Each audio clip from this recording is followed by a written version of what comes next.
এই মজলুমদের এখন উহুদের ময়দান থেকে শিক্ষা নেওয়া লাগবে।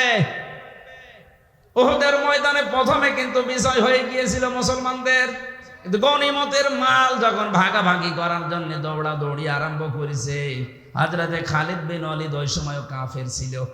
আকস্মিক ভাবে তিনি অতর্কিত হামলা চালিয়ে জায়গায় 14 জন মানুষ মেরে ফেলেছিলেন। আমার মনে হয় বাংলাদেশ এখন উহুদের প্রান্তরে দাঁড়িয়ে আছে। আমরা যে বিজয়টা পেয়েছি, এই মাজলুম মানুষগুলো যদি এখনো পর্যন্ত মায়ের পেটের সন্তানের মতো আমরা সিমেন্টেড হয়ে যেতে না পারি, ওরা কিন্তু এখনো উৎপীতি আছে। দেখেন না, মাঝে মাঝে বলে আমি কাছাকাছি আছি, চট করে ঢুকে পড়বো, এমনি বলে।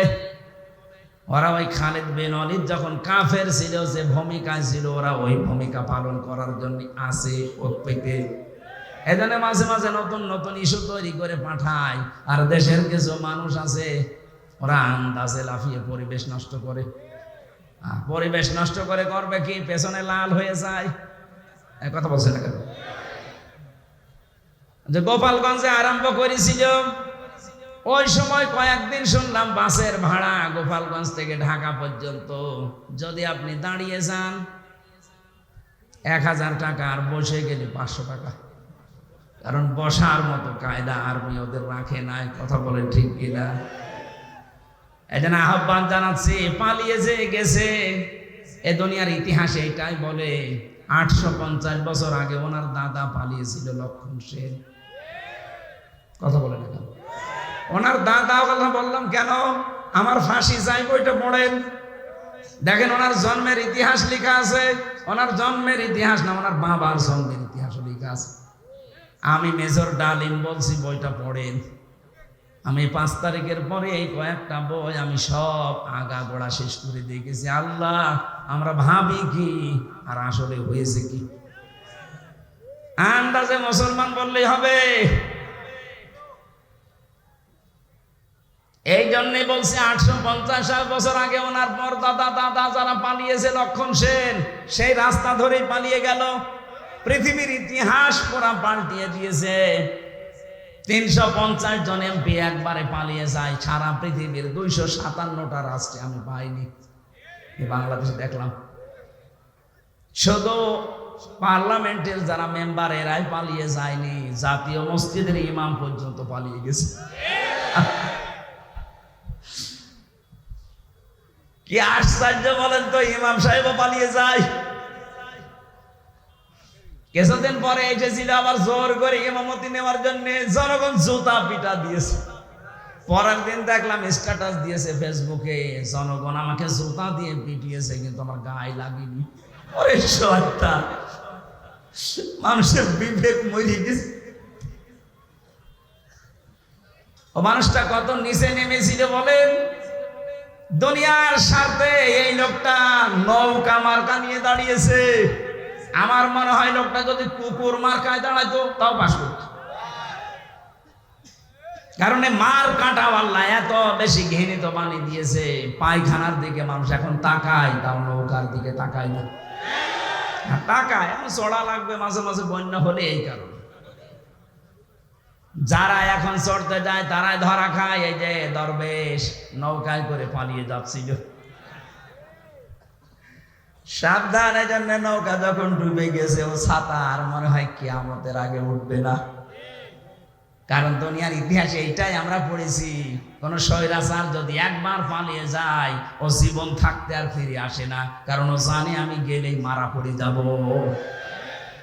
জনগণ যেভাবে ফুসে আসে, ওই দিন যদি আর 5 মিনিট সময় পেত,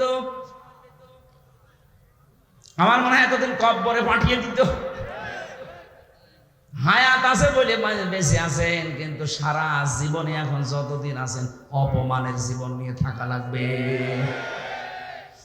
আমাদের শিক্ষা নেওয়া দরকার এখান থেকে, আমরা যেন জালেম হয়ে না যাই কোনোদিন। যদি আমরা কেউ জুলুমকারী হয়ে যাই, মাজলুমকে আল্লাহ তো ক্ষমা করে দেবে, কিন্তু জালেমের জন্য আল্লাহ নিজে মামলা দেবে। এটা আছে সূরা শুরা 25 নম্বর পারা 6 নম্বর পৃষ্ঠার 12 নম্বর লাইনের 42 নম্বর আয়াতের প্রথম অংশে আছে, ইন্নামাস সাবিলু আলাল্লাযিনা ইয়াযলিমুনান নাস। অবশ্যই আমি আল্লাহ নিজে মামলা দায়ের করব তাদের বিরুদ্ধে যারা মানুষ হয়ে মানুষের উপরে জুলুম করেছে। 15.5 বছরে যে জুলুম হয়েছে এটা ওয়াজ করা লাগবে আরো জোরে। সুতরাং 1628টা চেয়ার ছিল এই দেশে, মেন চেয়ার শাহ আলম ভাইয়ের চেয়ার না, এই চেয়ার না। যিনি পালিয়েছে তাকে থেকে শুরু করে থানার শিবগঞ্জের ওসি পর্যন্ত 1628টা চেয়ার ছিল মেন দায়িত্ব পালন করার জন্য। আর এইগুলো যারা ঘোরাফেরা করে এরাই দেশ চালায়। এই মানুষগুলোর প্রত্যেকটা ছিল জালেম আর জালেমের সহযোগী, কেউ ডাইরেক্ট কেউ ইনডাইরেক্ট। এই কথা বলে না কেন? এদের বিরুদ্ধে মামলা হামসার বলেন শাহ আলমের কার? আমরা অত্যাচারিত হয়েছি, আমরা যদি কিছু নাও বলি আল্লাহ আপনার বিরুদ্ধে মামলা দেবে। কারণ এই দেশের 1628টা চেয়ারের যারা ছিল তারা আল্লাহর মামলার আসামি। আপনি শব্দটা খেয়াল করছেন? কত ওজনওয়ালা! আল্লাহর মামলার আসামি এরা। বাদী যত বড় হয় মামলা তত কঠিন হয়। বলেন, এরা আল্লাহর মামলার আসামি।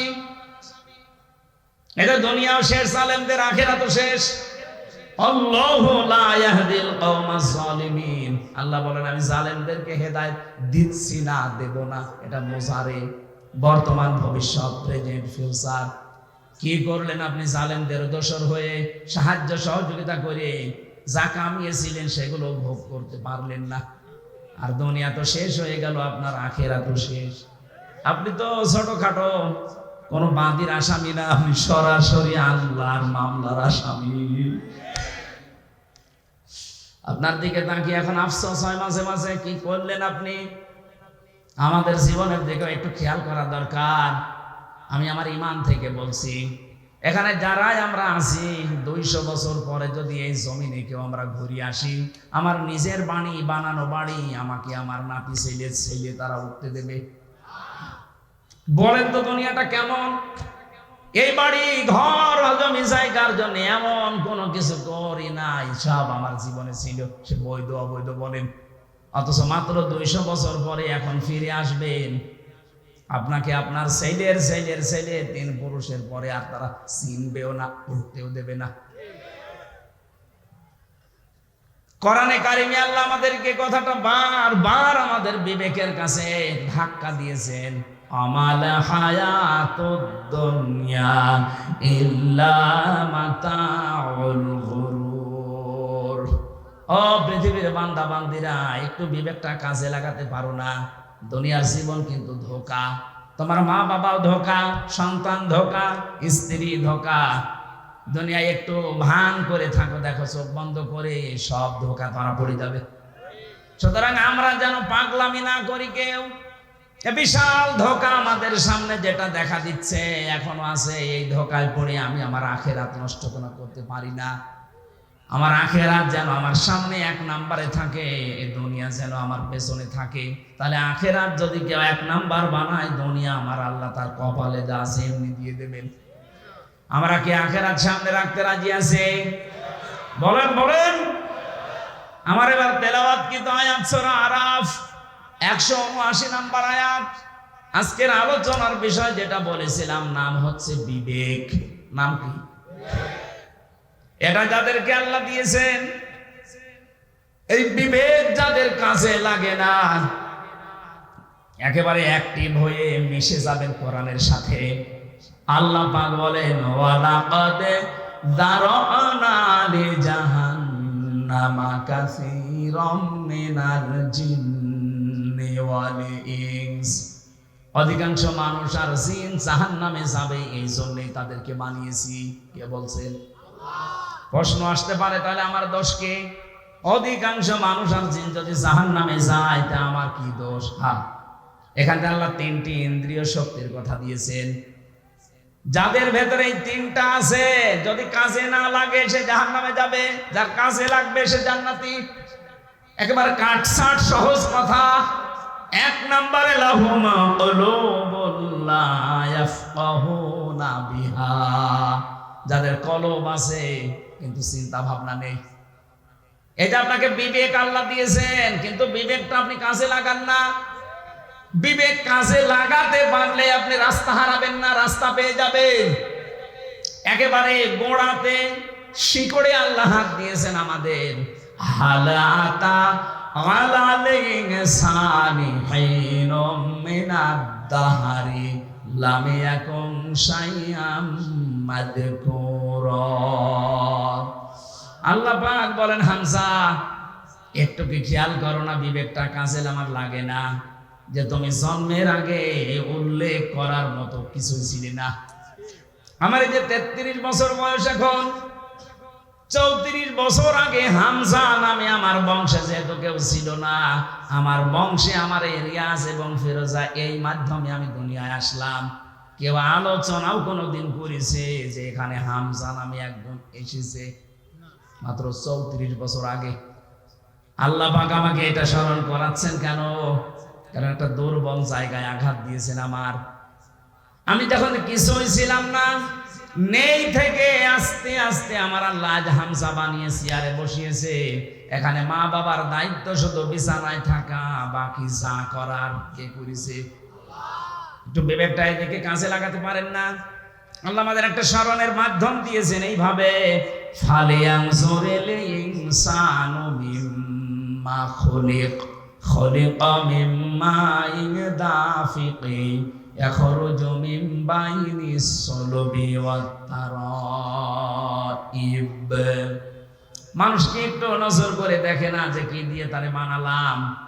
বাবার স্ফলিঙ্গ দিয়ে দ্রুত গতিতে বের হয়ে যাবে পানিটা দিয়ে, যেটা একবার বের হলে শরীর থেকে গোসল ফরজ হয়ে যায়। যে পানির ছাড়া পৃথিবীর কোন মার্কেটে 4 আনাও দাম নেই। কথা বলেন না, কেউ ফিরিয়ে দিলেও আপনি নেবেন না। এরকম একটা না পাক দুর্গন্ধযুক্ত পানি দিয়ে আল্লাহ আমার অস্তিত্ব আরম্ভ করলেন। আল্লাহ পাক বলেন, এই পানিটা যখন মায়ের রেহেমের ভেতরে যায়, বাবা আর মাকে দিয়ে আমি আল্লাহ এই 2টা নাপাক পানি এক জায়গায় 4 8টা জিনিস বানাই। চুল, রগ, হাড় আর পর্দা, রক্ত, গোশত, চর্বি আর চামড়া। বিজ্ঞান ভিত্তিক আলোচনায় যখন তাফসীর গুলো আমি মিলিয়েছি, দেখেছি হ্যাঁ এই 4 8টা জিনিস এক। আল্লাহ পাক বলেন, মানুষ বানাতে কমপক্ষে 13টা উপাদান লাগে। 13টা বিষয় এক জায়গায় না হলে দুনিয়ায় আপনি আসতে পারবেন না। আসলেও অপূর্ণাঙ্গ হয়ে আসবেন। 4 8টা নাই, আপনার মা আর বাবা 2 জনেরটা নিয়ে বানালেন, বাকি 5টা এখনো 13 হতে কয় লাগে? এই 5টা আমার আল্লাহ নিজের রব নামের কারণে দিয়েছেন। ওয়াজআলা লাকুমুস সামআ ওয়াল আবসারা ওয়াল আফইদা। আল্লাহ বলেন, শ্রবণ শক্তি, দর্শন শক্তি, বাক শক্তি, আকেল শক্তি আর ঘ্রাণ শক্তি, এর ভেতরে যদি একটাও তোকে কম দিতাম, দুনিয়ায় আসতে ঠিক কিন্তু অপূর্ণাঙ্গ হয়ে। যদি বাক শক্তি না দিতাম, কথা বলতে পারতে না। বিজ্ঞান এখন প্রমাণ করছে কয়েক ইঞ্চি জায়গায় মানুষে কথা বলে, এক একটা কথা তৈরি হতে 27টা ধাক্কা লাগে। কয়টা? আপনি কম্পিউটার ভেড়াবেন, আমি যা দেখিয়ে দিতে পারবো। 27টা স্তর পার করার পর একটা কথা তৈরি হয়। পৃথিবীর কেউ আপনাকে এই কথা বলার যোগ্যতা দেয়নি। দিয়েছে কে? দুঃখজনক হলো সত্য, এই 15.5 বছরে আল্লাহর এই বাক শক্তি জালেমরা কেড়ে নিয়েছিল। ওরা বন্ধ করে দিয়েছিল আমাদের কথা বলার যোগ্যতা। কথা বললেও বলতে পারতাম না। কথা বলে না কেন? কথা তো বলবো আমার মনে যেটা আছে, যেটা বৈধ কথা ওইটা, অথচ আমাদের কণ্ঠনালী চেপে ধরত। আমরা চাই কিয়ামতের আগে আমাদের এই বাক শক্তি কেউ যেন রুদ্ধ করে দিতে না পারে। কথা বলেন। আমার এই অধিকার আমার আল্লাহ দিয়েছেন, আপনি কেন বন্ধ করলেন? কোরআনে কারিমে আল্লাহ যত বড় বড় রহমতের কথা তিনি জানিয়েছেন, তার ভেতরে 4টার কথা সবচাইতে বেশি জানিয়েছেন।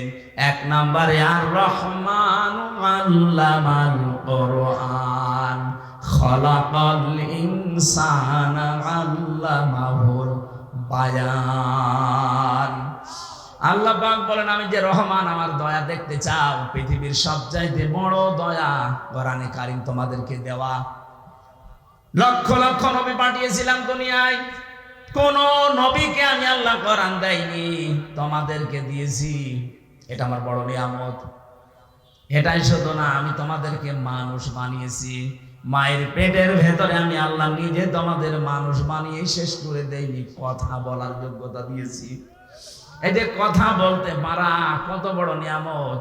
এই আয়াতের ব্যাখ্যায় হাদিস এসেছে, বিশ্বনবী জানিয়েছেন, বিজ্ঞান তো বলেছে 27টা স্তর পার করা লাগে। নবীজি বলেছেন প্রতিটি স্তরে একটা একটা করে আল্লাহর ফেরেশতা বসে আছে, এর কাছে এভাবে সিরিয়াল আকারে দিতে দিতে সর্বশেষ আমাদের এই মুখের গর্ত দিয়ে একটা কথা আল্লাহ বের করে দেয়। ধাক্কা লাগে কয়টা? 27। বলেন বলেন। আপনাকে যদি এই শক্তিটা আল্লাহ বাক শক্তি না দিত, বাকি 4টা দিত, তাহলে আপনি আসতেন কিন্তু বোবা হয়ে কথা বলতে পারতেন না। আরে ভাই, এইটার জন্য তো কিয়ামত পর্যন্ত সেজদায় পড়ে থাকার কথা।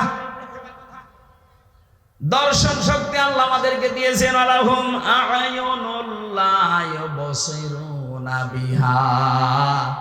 কি হয়েছে? চোখ দিলাম তোদেরকে, কেন দেখিস না? যেটা দেখার দরকার মানুষ ওইটা দেখে না, যেটা দেখা দরকার না, নিষিদ্ধ, ওইটার দিকে মানুষের চোখ বেশি। বলেন, একটু কন্ট্রোল করা যায় না নিজেকে? আজ কত মানুষ নিজের বৈধ স্ত্রী বাদ দিয়ে পরকীয়া প্রেমে 180 মাইল বেগে লাইন চালাচ্ছে। নাকি এলাকায় শুরু হয়নি? নিষিদ্ধ বস্তু দেখতে দেখতে চোখের পর্দা কালো হয়ে গেছে। যেটা দেখা দরকার না ওইটা যদি কেউ বারবার দেখে, আমার আল্লাহ চোখের উপরে 2টা জিনিস দান করে, তার বৈধ জিনিসগুলোর প্রতি ঘৃণা জন্মিয়ে যায়। সেদিন একজন স্ট্যাটাস দিয়েছিল আমাকে, বলছে আমার বৈধ স্ত্রী কয়েক বছর সংসার করার পর একটা সন্তানও দিয়েছে, কিন্তু এখন আমার আর ভালো লাগে না। বাইরের মেয়ে লোক দেখলে খুব ভালো লাগে, আনন্দ লাগে। বললাম, এই রোগ থেকে মুক্ত হওয়ার জন্য 2টা পদ্ধতি আল্লাহ দিয়েছেন, ঔষধ। এখানে যাদের এরকম অভ্যাস আছে, নিজের জায়েজ স্ত্রী এখন আর ভালো লাগছে না, বাইরেরটা দেখলেই কেমন জানি আকর্ষণ তৈরি হয়, নাকি এলাকায় নেই? যদি এরকম মন মানসিকতা কারো তৈরি হয়, উলঙ্গ অর্ধ উলঙ্গ নাচ দেখলে আনন্দ লাগে, তাদেরকে আপনি কোরআনে কারিমের ঔষধ 2টা বলছি। সূরা নূর 18 নম্বর পারা 12 নম্বর পৃষ্ঠা 7 নম্বর লাইনের 30 নম্বর আয়াত। তো বাড়ি যে আয়াতটা একটু তাফসীর করবেন। وَقُلْ لِلْمُؤْمِنِينَ يَغُضُّوا مِنْ أَبْصَارِهِمْ وَيَحْفَظُوا فُرُوجَهُمْ ذَلِكَ أَزْكَى لَهُمْ إِنَّ اللَّهَ خَبِيرٌ بِمَا يَصْنَعُونَ। বলেন আল্লাহু আকবার। আল্লাহ পাক বলেন, হে নবী, মুমিন পুরুষ যারা আছে এখানে তাদেরকে আপনি বলে দেন, তারা যেন তাদের চক্ষুকে নিম্নগামী করে রাখে পর স্ত্রী থেকে, পর নারী থেকে। 2 নম্বরে তাদের লজ্জা স্থানকে হেফাজত করে। প্রশ্ন আসতে পারে, 2টা কাজ করা অত সহজ? সহজ না। এই জন্যই তো আল্লাহ আপনাকে এত দামি বানিয়েছে। আপনার পরীক্ষা তো এই 2টাই। বিশ্ব নবী জানিয়েছেন 2টা গর্থের যদি কেউ আমাকে গ্যারান্টি দিতে পারে, আমি আল্লাহর নবী বলছি তাকে আমি জান্নাতে পৌঁছিয়ে দেব। 1 নম্বরে এই মুখটা, 2 নম্বরে লজ্জা স্থান। এই 2টা গর্থ যদি সত্যি কেউ হেফাজত করে রাখতে পারে, আল্লাহর দিকে তাকিয়ে একটা অনির্বচন সুখ আপনাকে আল্লাহ দান করবে। শব্দটা কি বললাম বলেন তো? অনির্বচন সুখ। এটা বাংলা, বাস্তবতা দেখাচ্ছি। এই যে সিল ছো মারে যখন পাখির বাচ্চাদের, মা পাখিটা তখন নিজের ডানাটা এভাবে বিছিয়ে ফল করে দেয়, এর নাম আরবিতে ওয়াকফিজ। আল্লাহ বলেন ডানা এভাবে ডাউন করার পরে ফল করে দেয়, যখন শাক করার পরে যখন ফল করে, তোমরা দেখতে পাও পাখির এই মরগুলো এত মোলায়েম, এত নরম, এত সফট, একটার সাথে আরেকটা যখন মিলে যায়, ডাউন করার পরে যখন ফল করে, এর নিচে বাচ্চাগুলো যে একটা আনন্দ পায়, একটা সুখ পেয়ে যায়, ওদের মনে মনে এই চিন্তা, এই বিশ্বাস তৈরি হয় যে যেখানে আসি এখানে অন্তত দুনিয়ার কেউ ছো মেরে নিয়ে যেতে পারবে না। তখন ওরা কিসির মিসির আওয়াজ দেয়। বাংলাতে এদেরকে বলা হয় অনির্বচন সুখ।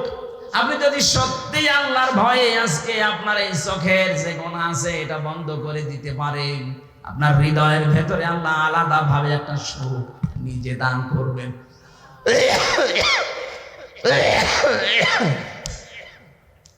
বগুড়াবাসী এই জন্য এখনই এই মুহূর্ত থেকে এই মাহফিল যদি সাকসেস করতে চাই, শুধু সুন্দর করে সাজানোই না, এটা বাড়ি নিয়ে যাওয়া লাগবে। যাদের মোবাইলে এমন দৃশ্য তৈরি করা আছে ডিলিট করেন, যেটা নিচে দেখলে আনন্দ পান, অন্য দেখলে আপনার লজ্জা লাগে। এরকম দৃশ্য নেই, এক কথা বলছে না কেন?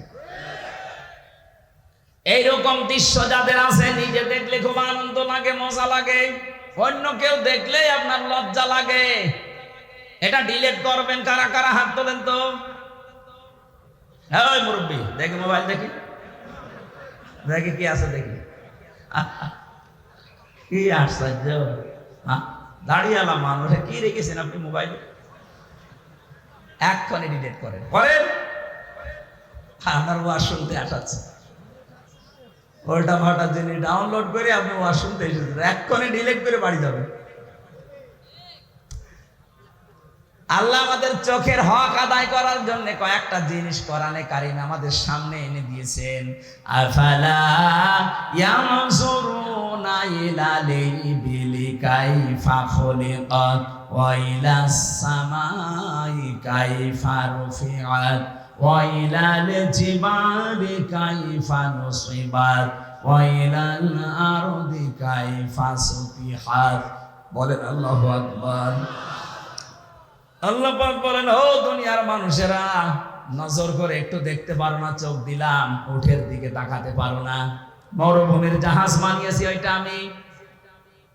তোমরা একটু জমিনের দিকে তাকাতে পারো না? এটা বিছানা বানিয়ে দিয়েছি। ওই আকাশের দিকে তাকাও, খুঁটি ছাড়া বিশাল ছাদ মাথার উপরে রেখে দিয়েছি। পাহাড়ের দিকে তাকাও, পেরেক স্বরূপ পাহাড়কে আমি জমিনের সাথে গেড়ে দিয়েছি। ও বন্ধুরা, পেরেক যখন মানুষ মারে, এই যে তক্তার উপরে পেরেক মারা না নেই?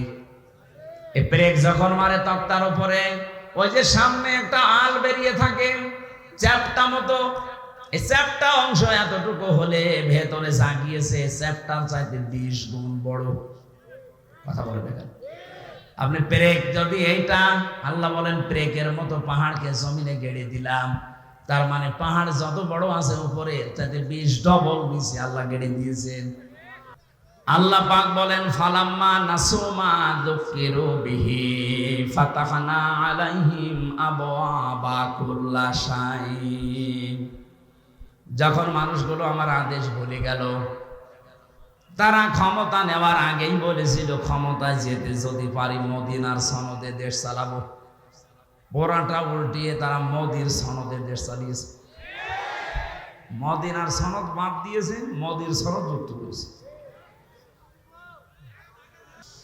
বগুড়াবাসী কোরআনে কারিমের আয়াতের কথা ছিল, যখন আল্লাহর আদেশ তারা ভুলে গেল, তখন তাদের নিয়ামতের যত দরজা আল্লাহ নিজে খুলে দিলেন। আমরা দেখতে পেয়েছি 2006 সালের 28শে অক্টোবর পৃথিবীর ইতিহাস যারা পাল্টিয়ে ফেলেছিল। যিনি পালিয়েছে উনি এখনো পর্যন্ত দেশে আসার আকাঙ্ক্ষা পেশ করছে, অথচ তারই নির্দেশে সারা দেশ থেকে লগি বৈঠা নিয়ে মানুষ পিটিয়ে হত্যা করা হয়েছে রাজধানীতে।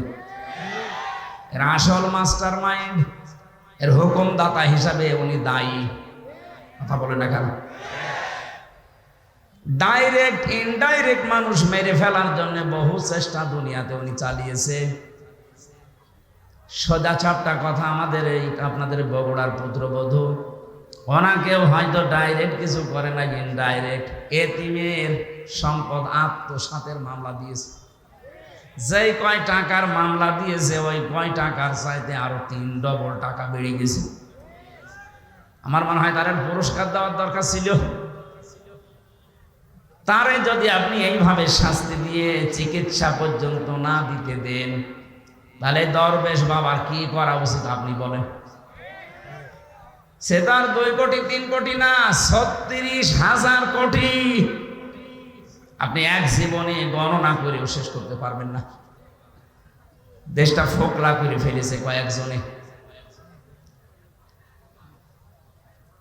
সুতরাং যিনি আছেন দূরে, এই আয়াতের অনুযায়ী আমরা দেখতে পেলাম আল্লাহর আইনগুলো যখন মানুষ ভুলে যায় তখন তাদেরকে আল্লাহ নিয়ামত বাড়িয়ে দেয়। কোন নিয়ামত তাদেরকে দেয়নি? সব আল্লাহ দিয়ে দিয়েছিলেন। হাত্তা ইযা ফারিহু বিমা উতু, আল্লাহ পাক বলেন এই মানুষগুলো আমার এই নিয়ামত পাওয়ার পরে দানকৃত এই সম্পদ, এই ক্ষমতা, এই প্রভাব প্রতিপত্তি, এই টাকা পয়সা, অর্থ সম্পদ, এই সুস্থতা, এগুলো পাওয়ার পরে ওরা যখন আনন্দে আত্মহারা হয়েছিল, আখাযনাহুম বাগতাতান, হঠাৎ করে আমি আল্লাহ নিজে তাদেরকে ধরলাম। 2024 সালের 5 আগস্টে শুধু ছাত্র জনতায় দেশের জনগণ ওদেরকে ধরে নাই, ধরেছে সরাসরি আল্লাহ। আখাযনাহুম এর ফাইল কর্তা আল্লাহ সরাসরি নিজে। আল্লাহ যদি না ধরতেন, বিএনপি জামাতের মতো এত বড় বড় দল 15.5 বছরে একটা কিচ্ছু করতে পারে না। এদের জীবন কি কম গিয়েছে? এদের কষ্ট, শ্রম, ঘাম কম যায়নি?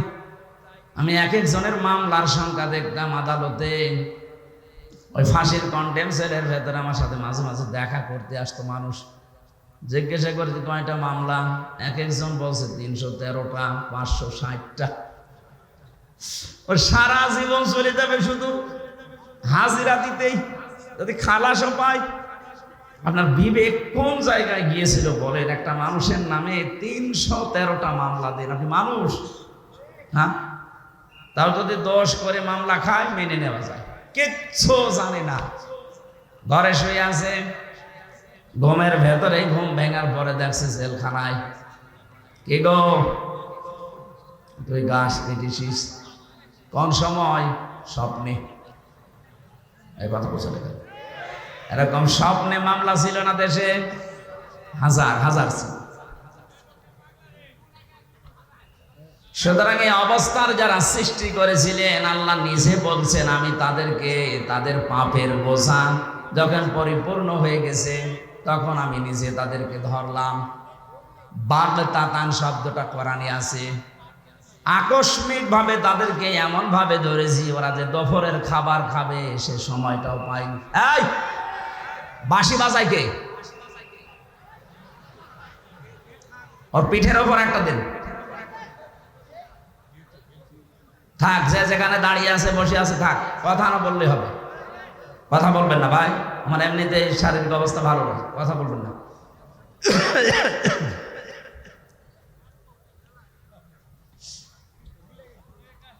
আল্লাহ পাক বলেন ফাইদা হুম মুবলিসুন, এমন অবস্থায় তাদেরকে ধরেছি যে তারা হতাশ হয়ে গেল, নিরাশ হয়ে পড়েছে। এরা যে হতাশ নিরাশ, এদের চেহারার দিকে এখন তাকালে আপনি টের পাবেন। জেলখানায় আমরা যাইনি, যতবার আমাকে আদালতে নিয়েছে ওদের চাইতে অপমান আমাদেরকে আরো বেশি করেছে। ওদেরকে তো দেখছি মাজায় এখনো দড়ি দেয়নি, আর আমাদের মাজায় দড়ি দিয়ে নিয়েছি। তো চেহারার ভেতরে আমাদের হতাশা ছিল না, কারণ আমরা মজলুম। আর এইগুলো সব জালেম। চেহারার ভেতরে দেখেন কোরআনের আয়াত অনুযায়ী আল্লাহ হতাশা দিয়ে ভরে দিয়েছে। মানুষ দেখলে আবেগে একটু আনন্দ করবে, কি পচা ডিম মারতেছে, কথা বলে না কেন? ফাকতিয়া দাবিরুল কওমিল্লাযিনা যালামু, আল্লাহ পাক বলেন জালেমদের শিকড় কেটে দেওয়া হয়ে গেছে। সুতরাং এখনো যারা আশা করে আছেন যে না মা আসতেছে, এই আশা বাদ দেন, কারণ জালেমদের শিকড় কেটে দিয়েছে কে? কিন্তু এই 8-9 দিনে আমরা কিছু ষড়যন্ত্র দেখতে পাচ্ছি। যারা পালিয়ে গেছে এরা এখন বাইরের বিভিন্ন মোড়লের কাছে ধর্ণা দিচ্ছে, আর এই মিথ্যা কথাটা তারা জানাচ্ছে যে আমরা নির্বাচিত ছিলাম, আমাদেরকে উৎখাত করা হয়েছে। এটা তাহা মিথ্যা কথা। 15.5 বছরে যারা ছিল ওরা যে নির্বাচিত ছিল, এ কথা শয়তানকে বললে সেও বিশ্বাস করবে না। আপনি বলেন, ঘোড়াকে জিজ্ঞাসা করেন, ঘোড়া হাসবে। একটা কথা বলবে, কারণ নির্বাচিত হওয়া লাগে যে পদ্ধতিতে, আল্লাহ সে পদ্ধতি কোরআনে কারিমে সূরা হজের 78 নম্বর আয়াতে দিয়েছেন। আল্লাহ বলেন আমি তোমাদেরকে নির্বাচিত করি। লক্ষ লক্ষ নবীর উম্মত থেকে তোমাদেরকে আমি আল্লাহ নিজে নির্বাচিত বাছাই করেছি। তাহলে নির্বাচিত করার দায়িত্ব কার? পদ্ধতি কি? না, কথা বন্ধ করা লাগবে ভাই, যত জরুরি হোক 1 ঘন্টা পরে বলবেন, মাইকের আওয়াজ আরো বাড়িয়ে দেবেন, আমার গলা বসে যায় না। নির্বাচিত করা লাগে যে পদ্ধতির মাধ্যমে, ওটার বাংলা নাম নির্বাচন। বাংলা নাম কি? জবাব দেবেন একেবারে ছাত্রের মতো বললাম। নির্বাচিত হয় মানুষ যে পদ্ধতিতে, নাম কি? আপনি একেবারে নিরপেক্ষ দৃষ্টিতে দিয়ে বলেন তো, 15.5 বছর নির্বাচন হয়েছে, আপনি কেন এই মিথ্যা কথা ছড়াচ্ছেন? কাদের সিম্পিতি আবার পেতে চান? সারা দুনিয়া জানে যে আপনি নির্বাচন ছাড়াই ছিলেন, কারণ 154 জন নির্বাচনের আগে ঘোষণা দিয়েছেন। কথা বলেন না কেন? দিনের ভোট আপনি রাতে করে নিয়েছেন। কিভাবে বলেন যে আমি নির্বাচিত ছিলাম? একটা হাজি মানুষ এত বড় মিথ্যা কথা আপনি বলতে পারবেন? হ্যাঁ, আপনার মেয়ে আপনার ছেলে যদি বলতো আমরা কিছু মনে করতাম না, কারণ তারা মিথ্যা বলে। কি আপনি একটা হাজি মানুষ হয়ে মিথ্যা বলেন, তামাম দুনিয়ার মানুষ কি মনে করবে? হাজি মনে হয় মিথ্যাই বলে। কাকে যখন ডিম পাড়ে দেখবেন কোকিলের, ও মনে করে কেউ দেখতেছে না। আপনি যে মিথ্যা বলছেন মনে করছেন কেউ জানে না, তামাম দুনিয়া এটা জানে যে আপনি মিথ্যাবাদী। আমার তো মনে হয় যত বছর বয়স ওনার, এতটা সত্য কথা জীবনে আছে কিনা আমার সন্দেহ লাগে। কি কথা বলেন? এই যে এই 2টা কথা তার প্রমাণ। আপনি বলছেন আমি নির্বাচিত, আরে নির্বাচনিত হয়নি। কিসের নির্বাচিত? বাংলাদেশে যে নির্বাচন হয়নি, আমার সাথে এক ওসি ছিল জেলখানায়, আমারে মাঝে মাঝে এসে বলতো, হুজুর দেখেন তো আমার তওবা হয়েছে কিনা। কিভাবে তওবা করলেন? যে এই যে নির্বাচন গেল, উনি দায়িত্বে ছিল ফেনী, যে নুসরাত হত্যা মামলা, সে নির্বাচনের রাত 12টার পর থেকে আমার যা দলবল আছে এদেরকে সাথে নিয়ে আমি আল্লাহর নামে ভোট কাটা আরম্ভ করলাম। হ্যাঁ, এই যে কোরআন শরীফ আমার সামনে এইভাবে বলছে, আমি আল্লাহর নামে ভোট কাটলাম। ফজর পর্যন্ত কাজ শেষ করার পরে এটা জমা দিয়ে দিলাম বাক্স। গোসল করলাম, ওযু করার পরে 2 রাকাত নামাজ পড়লাম। এবার আমি নামাজ শেষ করে বললাম আস্তাগফিরুল্লাহ, হুজুর আমার তওবা হয়েছে। আপনি তো আল্লাহর কাছে দোষ করেননি যে আস্তাগফিরুল্লাহ পড়বেন, আপনি দোষ করেছেন হামজার কাছে। কথা বলছেন। একটা এমপি বানাতে হলে 3.5 লাখ থেকে 4 লাখ মানুষের রায় লাগে, ভোট লাগে, আর আপনি সবাইটা একাই দিয়ে দিলেন আর বলছেন হুজুর আমি আস্তাগফিরুল্লাহ পড়লাম। আগে আমার মতো 4 লাখ হামজার কাছে যে স্বীকার করবেন, বলবেন যে আমার ভুল হয়ে গেছে, এখন কি করব বলেন। তারা যদি মন থেকে বলে ঠিক আছে মাফ করে দিলাম যান, তাহলে আপনি মাফ পাবেন। কথা বলেন না কেন? ভয়ঙ্কর বিষয়। এই কয় বছরের ভেতরে অনেক হামজা দুনিয়া থেকে বিদায় নিয়েছে, আপনি তাদের কাছে মাফ চাবেন কি করে? এই জন্য 15.5 বছরে যারা জুলুম, অত্যাচার, নির্যাতন, বিশেষ করে আয়না ঘরের সাথে যারা জড়িত, গুম আর খুনের সাথে যারা জড়িত, এই মানুষগুলো যদি শুধু এখন আস্তাগফিরুল্লাহ পড়ে, জীবনও মাফ হবে না। এদের মাপ পাওয়ার একটাই পদ্ধতি আছে, অপরাধ যার কাছে স্বীকার করবেন তার কাছে। আপনার কারণে এই লোকটা 15.5 বছর ব্যবসা করতে পারে নাই। আপনি চাঁদাবাজি করে, মিথ্যা মামলা দিয়ে, মিথ্যা সাক্ষী দিয়ে এরকম বহু মানুষের জীবন নষ্ট করে দিয়েছেন। কাউকে গুম করেছেন, খুন করেছেন, আয়না ঘরে রেখেছেন। আমি 10 দিন মাত্র ছিলাম আয়না ঘরে। এই 10 দিনই আমি দেখেছি মানুষের কি যন্ত্রণা ওই জায়গায়। কিছু কিছু মানুষের নখ হয়ে গেছে এত বড় বড়, চুল দাড়ি গোঁফ মনে হচ্ছে জঙ্গল থেকে বেরিয়ে এসেছে। যখন আমাকে কালো কাপড় বেঁধে নিয়ে যেত মাঝে মাঝে ওই দেওয়ালের দিকে, কিছু কারারক্ষী আছে, কিছু পাহারাদার আছে, সবাই একেবারে হারামি না, 2-1টার একটু বিবেক হালকা আছে। ওই মানুষগুলো যেহেতু এর আগে 17, 18, 19 সাল পর্যন্ত তোর আমার আলোচনা শুনেছে, বাইরে যে আরো শোনে, ওরা আমাকে নিয়ে যাওয়ার সময় বলতো হুজুর আস্তে করে খুলে দেই, এ পর্যন্ত কেউ নেই।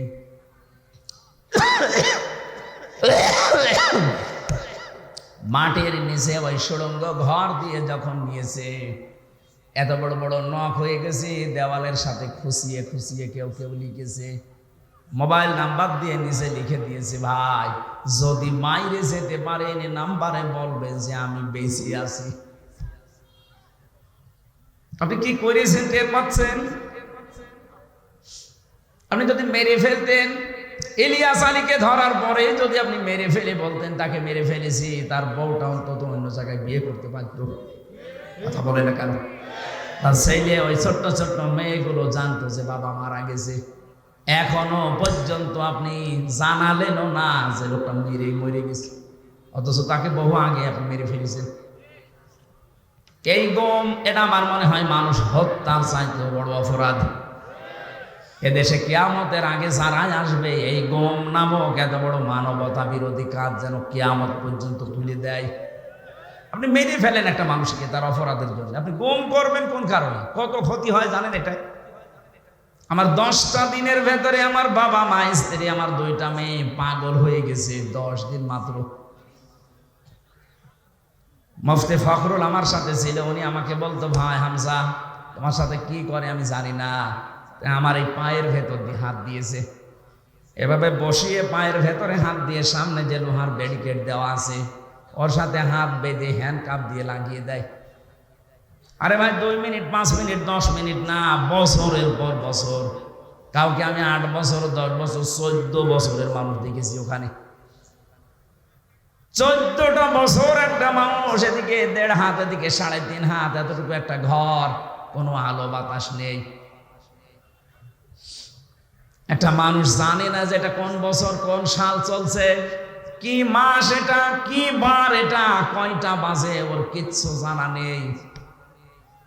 2-5 দিন 10 দিন থাকলে তো মানুষ পাগল হয়ে যাওয়ার কথা, আমি তো প্রায় হাফ পাগল হয়ে গিয়েছিলাম। অথচ আপনি আসেন 14 বছর। আমার মনে হয় এই দেশের 18 কোটি মানুষকে মানুষ যদি যিনি পালিয়ে গেছে ওনাকে মাফ করে দেয়, ব্যারিস্টার আরমানের বউ জীবনও মাফ করবে না, ইলিয়াস আলীর বউ জীবনও মাফ করবে না। আপনি ওই জায়গায় থাকলে বুঝতে পারতেন কি করেছেন। এই কঠিন অবস্থাগুলো আপনি তৈরি করলেন, আর এখন বলছেন আস্তাগফিরুল্লাহ, আল্লাহ আমাকে মাফ করে দেন। আল্লাহর কাছে আপনি অপরাধ করেছেন, আপনি অপরাধ করেছেন আমাদের কাছে। কথা বলেন ঠিক কিনা? যাদের কাছে অপরাধ করেছেন, যদি সত্যি আপনি জালেম হয়ে থাকেন, আপনি নিজেও জানেন আপনি জালেম কিনা। অপরাধ যার কাছে স্বীকার করবেন তার কাছে। কিভাবে স্বীকার করবেন? যে বলবেন যে ভাই আমার মাফ হয়ে গেছে, ভুল হয়ে গেছে, না, এই 15.5 বছরে তার যে বিশাল ক্ষতি করে ফেলেছেন, ওই ক্ষতিপূরণ আগে তাকে দেবেন।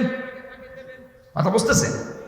আমার যে 3টা বছরে আমার বাবার কাছ থেকে প্রায় 30 লাখের উপর আপনার টাকা নিয়েছেন বিনা কারণে। এই যে কয়েকদিন আগে মামলা আমার সব খারিজ হয়ে গেল, আদালত কর্তৃক প্রমাণিত যে আমার কোনো দোষ নেই, আমি নির্দোষ। তাহলে আদালত বলছে আমার কোনো দোষ পাইনি, আমি নির্দোষ। বিনা কারণে নির্দোষ মানুষটাকে 3 বছর আপনি তাও সাধারণ জেলে রাখেননি, ফাঁসির কন্ডেম সেলের ভেতরে রেখেছিলেন। বলেন, আমি কি ওই ধরনের অপরাধ করেছিলাম? ওখানে তো রাখা লাগবে যে মানুষগুলো মার্ডার মামলার আসামি, কেন আপনি আমাকে ওখানে রাখলেন? আমারে আর মামুনুল হককে আর ওই গিয়াসউদ্দিন মামুন সাহেব, 3 জনের ব্যাপারে এত কড়াকড়ি ছিল ভেতরে, দেখতাম ওই ফাঁসির কন্ডেম সেলে রেখেছে, আবার সিসি ক্যামেরা দিয়ে রেখেছে, আমার সাথে যেন কেউ কথা না বলে। এত মানসিক কষ্ট, খাবারের কষ্ট, যোগাযোগ বিচ্ছিন্ন করে রেখেছিলেন। আর আপনি এখন আস্তাগফিরুল্লাহ পড়বেন, আল্লাহ আপনাকে মাফ করে দেবে। তা আমরা কি করছি? হায় 15.5 বছর আবার আপনাকে আমি বাঁচাতে চাই। যদি সত্যি মাপ পেতে চান, এই মায়া কান্না বাদ দিয়ে সত্যি যদি মাপ পেতে চান, যার কাছে যে অপরাধ করেছেন এই অপরাধ স্বীকার করেন, আর ওই অপরাধের জন্য যা যা ক্ষতি হয়েছে ক্ষতিপূরণ দেন। কাউকে মিথ্যা মামলা দিয়েছেন, মিথ্যা সাক্ষী দিয়ে তাকে 5 বছর জেল খাটিয়েছেন, ওই 5 বছরে তার যে বিশাল ক্ষতি করে ফেললেন, ওই ক্ষতিপূরণ আপনাকে দেওয়া লাগবে। আমার মনে হয় এইটা হয় আগামীতে যারাই রাষ্ট্রনায়ক হবে, আগামীতে যারাই দেশ নায়ক হবে, তারাও চিন্তা ভাবনা করে দেশ চালাবে। কথা বলে না কেন? আর এইটাও বা যদি না হয় দেশে, এ পৃথিবীতে সন্ত্রাস মুক্ত করা কখনোই সম্ভব হবে না। মানুষের ভেতরে যে আছে, দিন দিন এদের অপরাধ প্রবণতা বাড়তে থাকবে। আমরা আশা করি আজকে থেকে অপরাধ যার কাছে করবেন, ক্ষমা চাবেন তার কাছে। একটা হাদিস বলছে, যুবতী মেয়ে এসে বলে, হে রাসূল, আমি জেনা করে ফেলেছি। নবীজি বললেন, কাউকে বলবা না, চলে যাও। মেয়েটি আবার এসে বলে, হে রাসূল, আমি জেনা করেছি। কানে আওয়াজ লাগবে। আপনি যদি সত্যি চিটারি করেন না, যাওয়ার সময় এমন বদনাম করবো জীবনে কেউ মাইক নেবে না। কানে আওয়াজ লাগবে, আমার কানে আওয়াজ লাগবে। দরকার হয় মাইক কানের দিকে ঘুরিয়ে দেন। আধা ঘন্টা পরে আমি জানছি আমার গলা বসে যাবে। তাড়াতাড়ি করেন, বাইরে আওয়াজ দেওয়ার কোনো দরকার নেই। আর এখানে 2 জন বসে কি দেখছেন কি? একজন থাকেন, একজন বাইরে কাজ করেন। সুবহানাল্লাহ, আলহামদুলিল্লাহ, লা ইলাহা ইল্লাল্লাহ, সুবহানাল্লাহ, আলহামদুলিল্লাহ।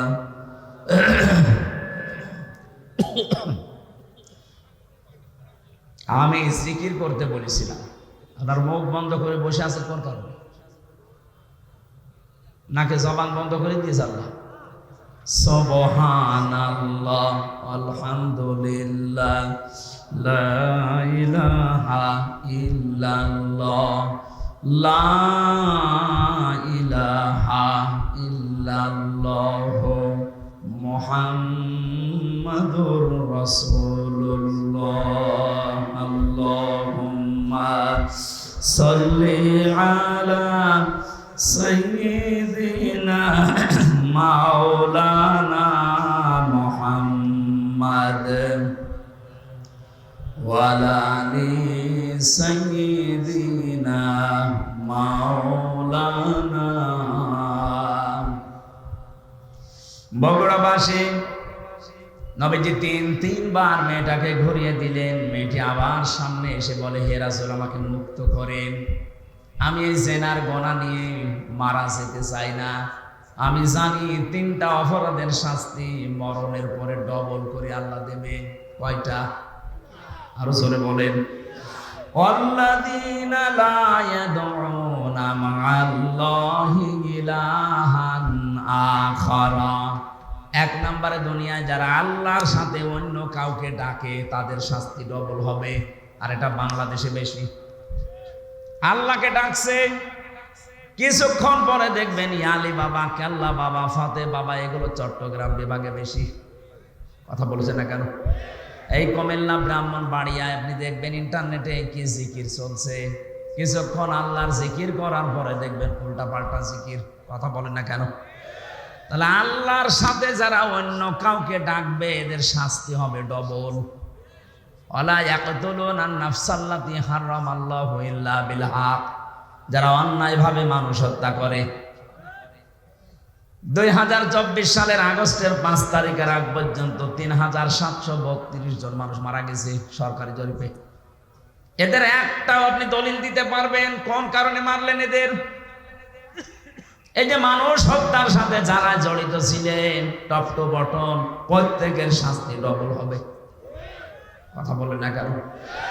মানুষ হত্যার সাথে যারা জড়িত তাদের বাঁচার জন্য একটাই পদ্ধতি আছে, তাদের মেরে ফেলা লাগবে। এটা আমি বানিয়ে বললাম। সূরা বাকারার 178 নম্বর আয়াতে আছে, এই যে কিসাসের বিধান আল্লাহ এমনিতে দেয়নি, দুনিয়ার ভারসাম্য রক্ষা করার জন্য আল্লাহ এটা দিয়েছেন।